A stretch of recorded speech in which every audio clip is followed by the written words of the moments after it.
बिस्मिल्लाहिर्रहमानिर्रहीम। अस्सलाम वालेकुम। आज हम डिस्कस करेंगे colour code for carbon registers. ये रजिस्टर जो है आम तौर पर दो तरह बनाए जाते हैं।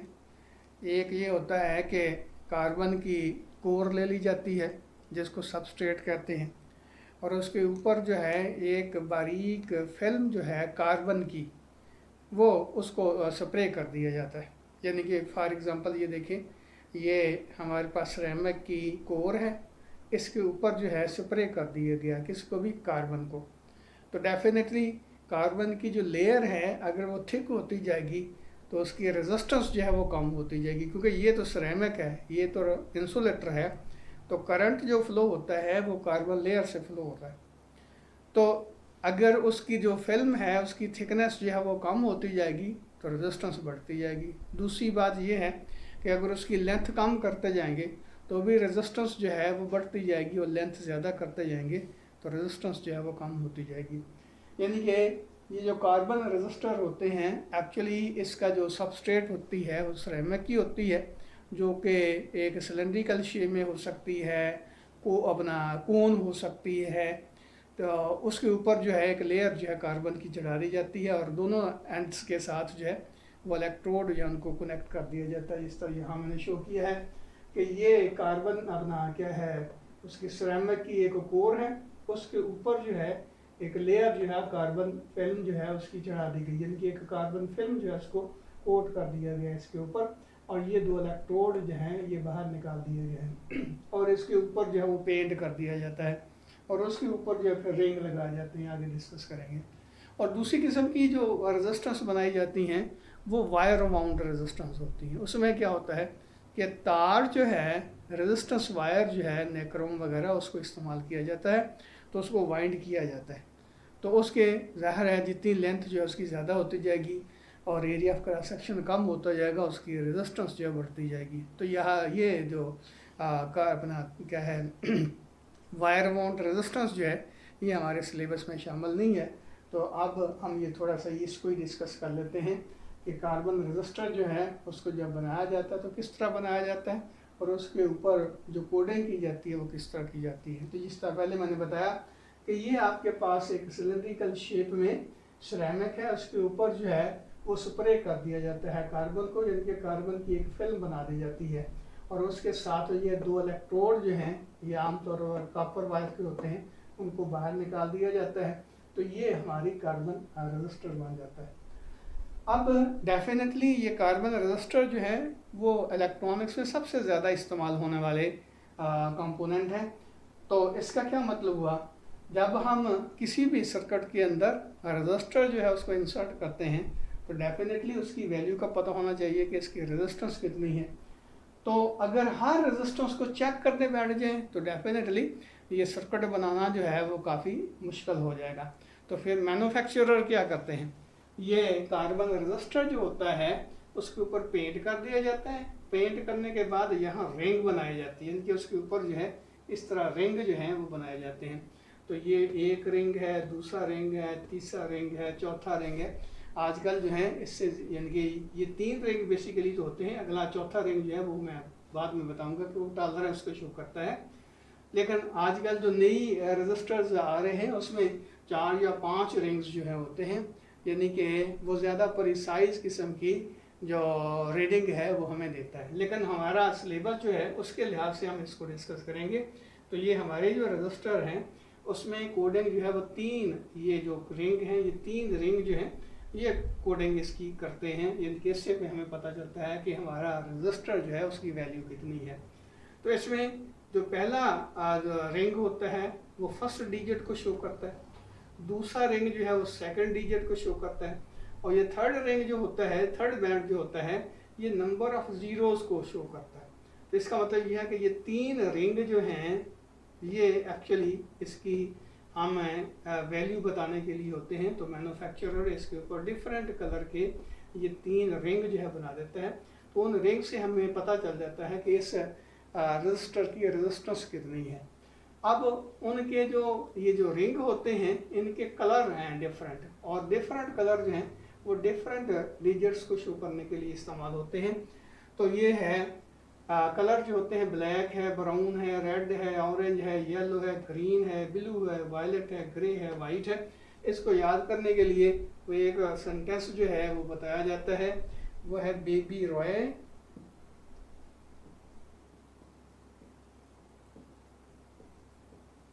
ग्रेट ब्रिटेन वेरी गुड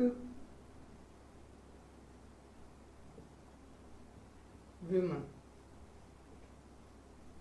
तो ये याद रखने के लिए लाजमी नहीं कि आपने उसके पेपर के ऊपर रखना शुरू कर देना। ये देखिए, black, brown, red, orange, yellow, green, blue, violet, grey, white. तो ये हमारे कलर होते हैं। अब ये पहला जो बैंड है किस कलर का है, दूसरा किस कलर का है, तीसरा किस कलर का है, तो उसके लिहाज से एक्चुअली इसकी जो अपना रजिस्टर जो है उसकी कोडिंग होती है। तो ये पहला डिजिट जो है वो वंस को शो करता है, यानी कि पहला रिंग जो है वो वंस को शो करता है। तो फर्स्ट बैंड जो है अगर ब्लैक है तो वो 0 को शो करेगा, ब्राउन है तो 1 को शो करेगा, रेड है तो 2 को शो करेगा, एंड सो ऑन, और वाइट है तो 9 को शो करेगा, यानी कि पहला ये डिजिट आएगा। और इसी तरह दूसरा बैंड जो है वो भी डिजिट को शो करता है, सेकंड डिजिट को शो करता है, मीन टेंस को शो करता है। तो ये 0, 1 और इसी तरह 9 तक। लेकिन तीसरा जो बैंड ये वाला होता है ये नंबर ऑफ जीरोस को शो करता है। तो उसको दो तरह शो किया जा सकता है, या तो ऐसे करें कि ये देखिए जिस तरह मैंने लिखा 10⁻0 1, इसका मतलब ये हुआ कि इसका मल्टीप्लाइंग फैक्टर जो है 1 हो गया। अब 10⁻1 इसका मतलब इसका मल्टीप्लाइंग फैक्टर जो है वो 10 हो गया, फिर 100 हो गया, फिर 1000 हो गया, एंड सो ऑन। यानी कि ये जो तीसरा बैंड होता है बेसिकली ये मल्टीप्लाइंग होता है, मल्टीप्लाइंग फैक्टर होता है। और ये 10⁻, इसी तरह 0, 1, 2, 3, 4 ये जो कोड है उसके नंबर ऑफ जीरोस को शो कर रहा होता है। 0, 1, 2, 3 यानी कि पावर्स को शो कर रहा होता है, 10 की पावर को शो कर रहा होता है। और जाहिर है 10 की पावर के ऊपर जीरोस की तादाद जो है वो डिपेंड करती है। तो मिसाल के तौर पर आपके पास ये जो रजिस्टर है उसके ऊपर इस तरह कलर लगे हुए हैं। चलो मैं ऐसे करता हूँ कि इससे ये बना देता हूँ बॉडी, और इसके ऊपर जो है पहला जो है बिलफज ब्लैक है, बल्कि पहले चलो रेड बना देते हैं, दूसरा ब्लू है और तीसरा ब्लैक है।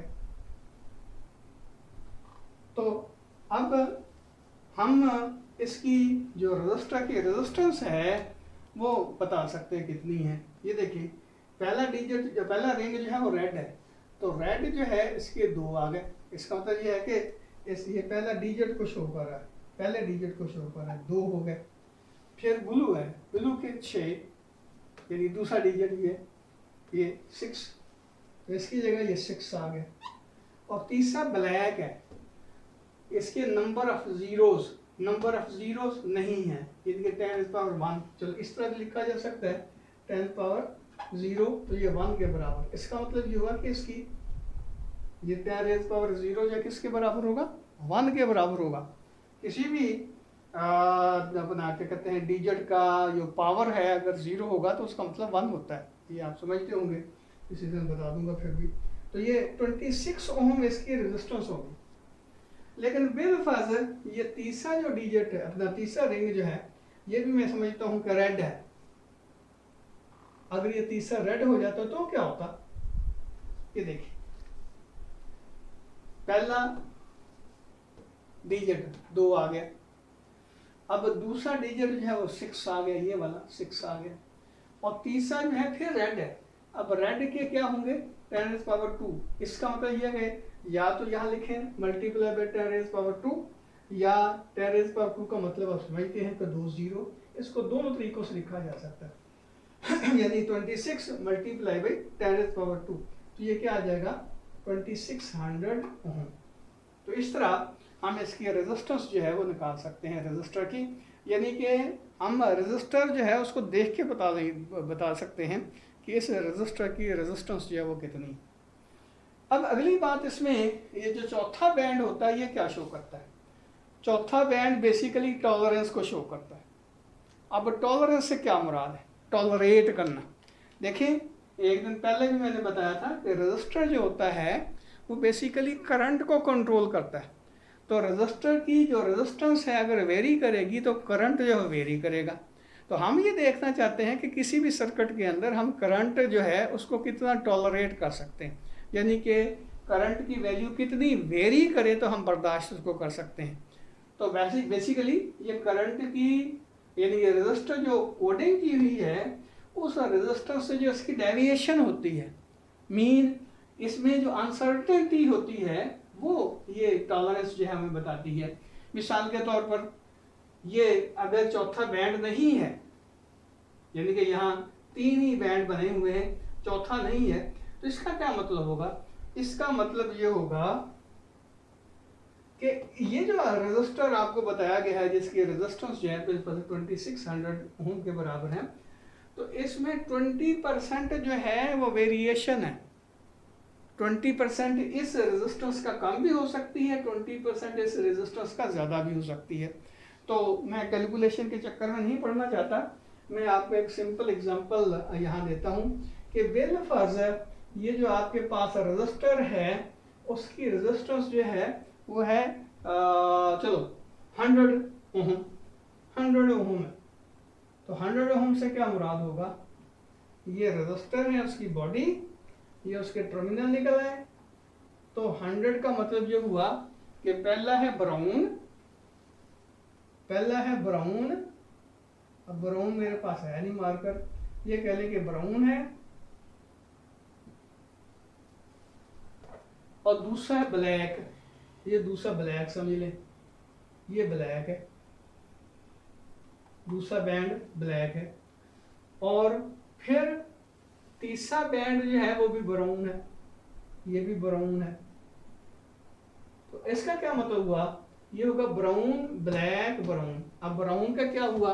पहला डिजिट 1, ब्लैक का 0, और ब्राउन के फिर नंबर ऑफ जीरोस कितने होंगे? 1, 10⁻1 है ना। तो ये 100 ओम रेजिस्टेंस आ गई। और चौथा बैंड नहीं लगा हुआ। जब चौथा बैंड नहीं लगा होगा, यानी चौथा इसमें बैंड नहीं है, तो इसका मतलब ये हुआ कि इसमें 20% हम अनसर्टन है इसकी वैल्यू जो 100 ओम की है, यानी कि जो मैन्युफैक्चरर है वो हमें ये बता रहा है कि ये जो रजिस्टर मैंने आपको बना के दी है ना, नो डाउट इसके ऊपर मैंने लिखा है कि 100 ओम इसकी रेजिस्टेंस है, लेकिन इसकी रेजिस्टेंस एग्जैक्टली 100 नहीं हो सकती, हो भी सकती है, लेकिन कहते हैं कि उसकी एक वेरिएशन है। इसकी रेजिस्टेंस जो है वो 80 ओम से लेकर 120 ओम तक हो सकती है, 80 ओम से लेकर 120 ओम तक हो सकती है, यानी कि इसमें 20% का एरर है। वो एरर इंक्रीज भी हो सकता है, डिक्रीज भी हो सकता है। तो ये कहता है कि ये जो मैं आपको रजिस्टर बना के दे रहा हूँ, इसकी रेजिस्टेंस 80 से कम नहीं है और 120 से ज़्यादा नहीं है, लेकिन 80 से 120 तक कोई भी इसकी वैल्यू हो सकती है। इसे हम श्योर नहीं है कि इसकी वैल्यू कितनी है, लाजमी नहीं कि 100 ही है, ये 80 भी हो सकती है, 90 भी हो सकती है, 100 भी हो सकती है, 110 भी हो सकती है और 120 तक हो सकती है। लेकिन याद रखिए ये उस वक्त होगा जब चौथा बैंड नहीं लगा होता, लेकिन ये अक्सर ऐसा होता नहीं है। तो क्या होता है, चौथा बैंड जो है वो सिल्वर्ड होता है आमतौर पर या गोल्डन होता है। तो अगर चौथा बैंड जो है सिल्वर्ड है, इसका क्या मतलब होगा? ये बैंड जो चौथा लगा हुआ है और ये सिल्वर्ड है,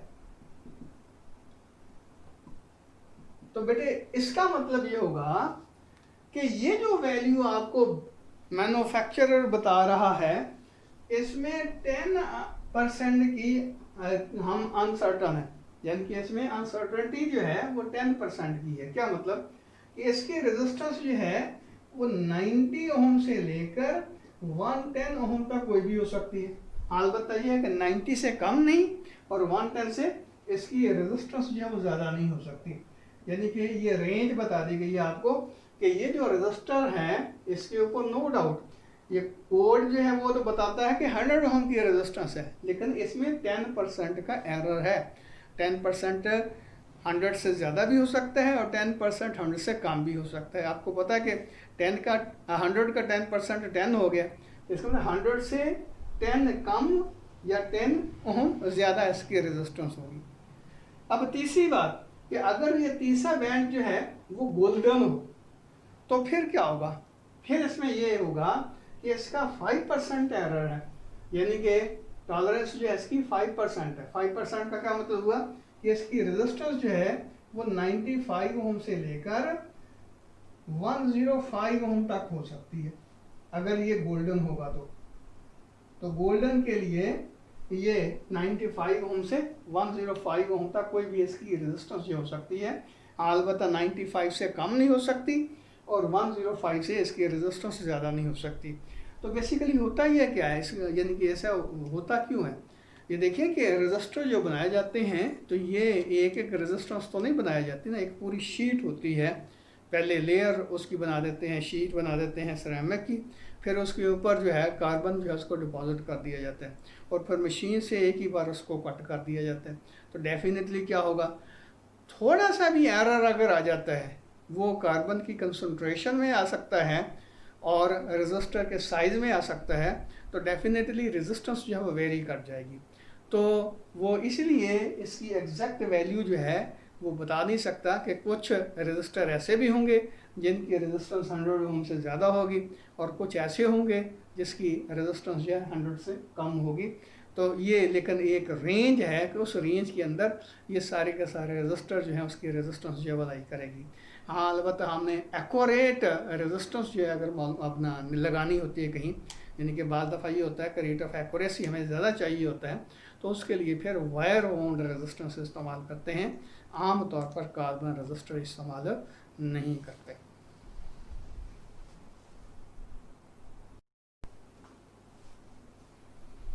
अब हम डिस्कस करेंगे रियोस्टेट।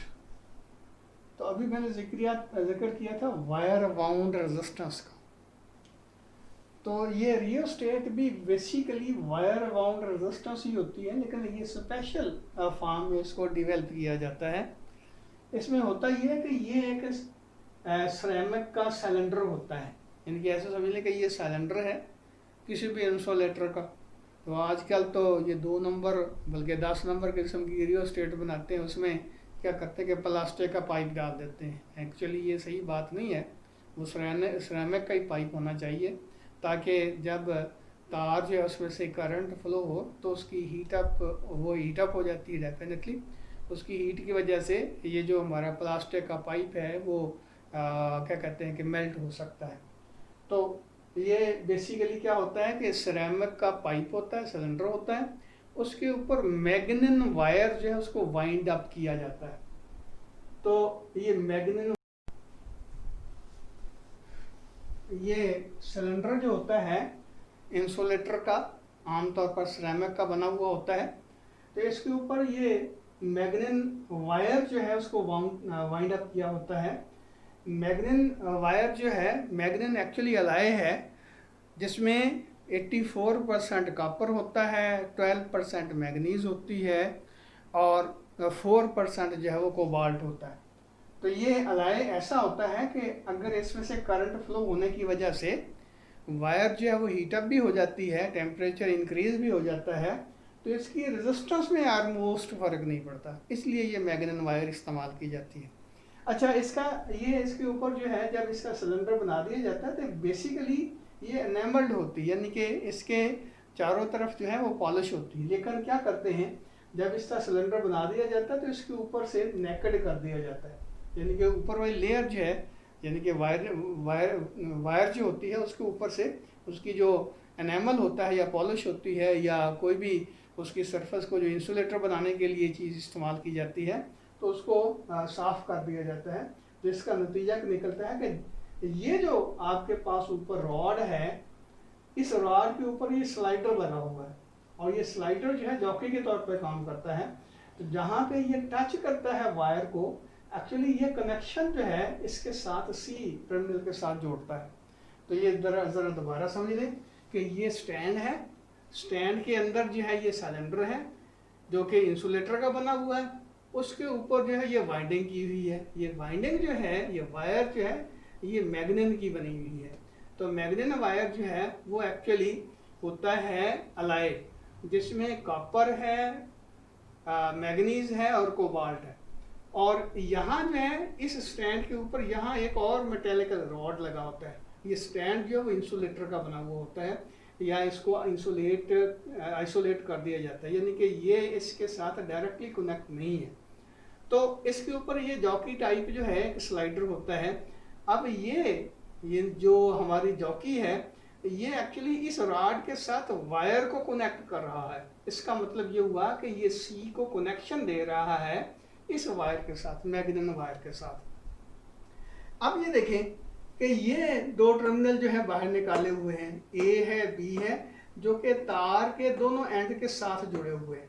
इसका मतलब ये है कि जितनी तार की रेजिस्टेंस होगी ए और बी के दरमियान उतनी ही रेजिस्टेंस होगी, क्योंकि ये वायर जो है ये रेजिस्टर के तौर पर काम कर रही है। इसकी जो रेजिस्टेंस होगी ए बी के दरमियान वो एक्चुअली पूरी वायर की रेजिस्टेंस शो हो रही है।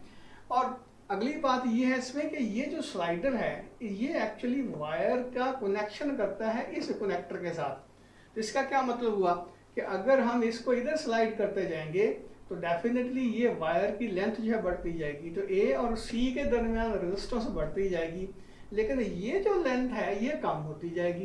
तो बी और सी के दरमियान रेजिस्टेंस जो है वो कम होती जाएगी। और अगर इसको इधर स्लाइड करते जाएंगे तो क्या होगा, बी और सी के दरमियान वायर की लेंथ बढ़ती जाएगी तो रेजिस्टेंस बढ़ती जाएगी, लेकिन ए और सी के दरमियान वायर की लेंथ कम होती जाएगी तो रेजिस्टेंस कम होती जाएगी।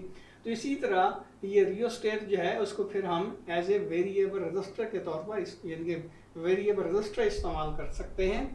तो बेसिकली ये जो स्लाइडर है या जॉकी है, इसको हम जब स्लाइड करते हैं तो ये जो वायर है जिसकी लेंथ वेरी करवाता है ये जॉकी यानी स्लाइडर ए और सी के दरमियान या ये बी और सी के दरमियान, जिसकी वजह से इसकी रेजिस्टेंस जो है वो वेरी करती है। तो इस तरह रियोस्टेट जो होती है उसको वेरिएबल रेजिस्टर के तौर पर हम इस्तेमाल कर सकते हैं। अब इसकी रेजिस्टेंस कहाँ से कहाँ तक चेंज कर सकते हैं, जाहिर है अगर ये जो जॉकी है ये यहाँ पे आ जाती है तो इसका मतलब ये हुआ कि ए और सी के दरमियान पूरी वायर आ गई है।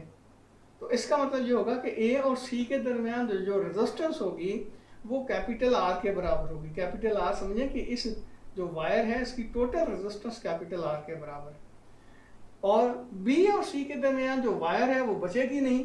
तो इसका क्या मतलब होगा कि बी और सी के दरमियान रेजिस्टेंस जो है वो जीरो के बराबर होगी। तो देखिए अगर ये जो है हम यहाँ ले जाते हैं तो वी बी सी जीरो हो जाती है, लेकिन अगर इसको स्लाइड करते इधर लेके जाते हैं तो क्या होगा, बी और सी के दरमियान पूरी वायर आ जाती है। इसलिए ये रेजिस्टेंस जो है वी बी सी के दरमियान यानी कि आर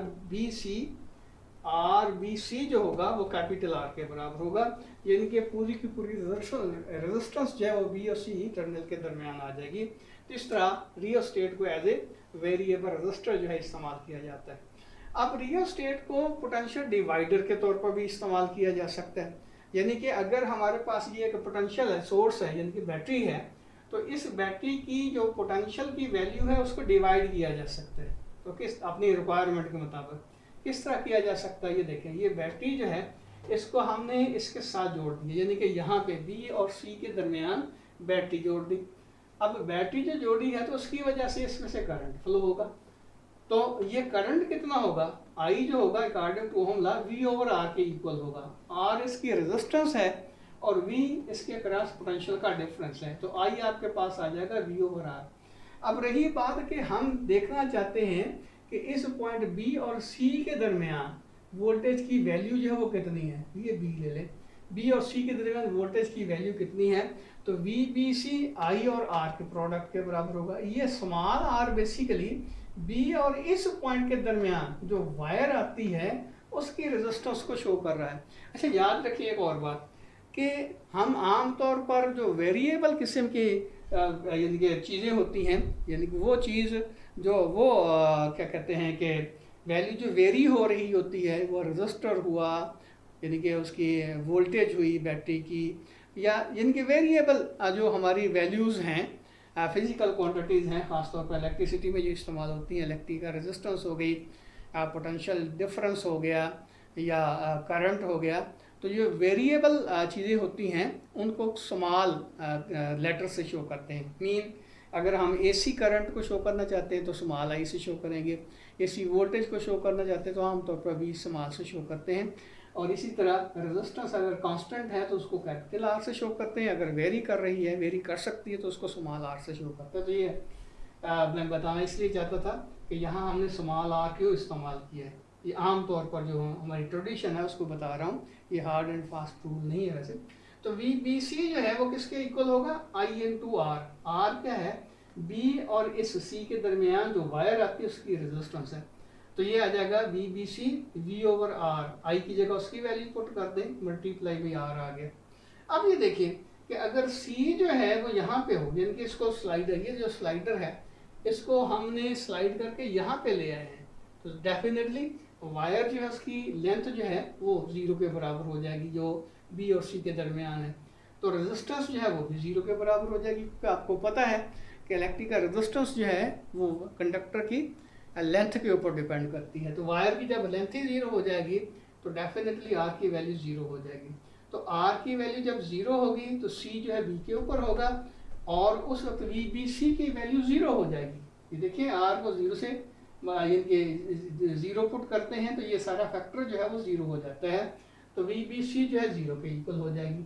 लेकिन अगर हम यही सी जो है, यानी कि ये जो हमारा वेरिएबल है, सॉरी स्लाइडर है, इसको स्लाइड करते हुए हम यहाँ लेके चले जाते हैं, तो मीन ये पॉइंट जो है वो यहाँ आ जाता है। अब बी और सी के दरमियान सारी की सारी वायर जो है इंक्लूड हो जाती है, मीन उसकी टोटल रेजिस्टेंस जो है वो आ जाती है। तो इसका मतलब स्मॉल आर जो है उस वक्त कैपिटल आर के बराबर हो जाएगा जब सी जो है वो ए को अप्रोच करेगा। तो आर जो है स्मॉल आर कैपिटल आर के इक्वल हो गया। तो अब इसकी वैल्यू इस फार्मूले में पुट करें यहाँ पे, तो v over R into R आ जाएगा, तो r से r कैंसिल हो जाएगा। इसका मतलब वी बी सी जो है वो v के इक्वल हो जाएगी। तो यहाँ से ये बात वाज़ेह हो गई कि हम पोटेंशियल अपना रियोस्टेट को इस्तेमाल करके पोटेंशियल को डिवाइड कर सकते हैं और अपनी रिक्वायरमेंट के मुताबिक वोल्टेज जो है वो ले सकते हैं दो पॉइंट्स के दरमियान। यानी कि ये जो बी सी है या इवन ए सी जो है, इसके दरमियान पोटेंशियल का डिफरेंस जो है अपनी रिक्वायरमेंट के मुताबिक हम चेंज कर सकते हैं। वो 0 से लेकर वी तक हो सकता है। यानी कि ये जो पोटेंशियल सोर्स हमने लगाया हुआ है, इस पोटेंशियल डिफरेंस, जितना इसका पोटेंशियल का डिफरेंस है उतना पोटेंशियल जो है, पोटेंशियल डिफरेंस हम बी और सी के दरमियान या ए और सी के दरमियान ले सकते हैं। तो इस तरह ये पोटेंशियल डिवाइडर के तौर पर काम करता है, यानी कि इसे हम ऑपरेट करवा सकते हैं।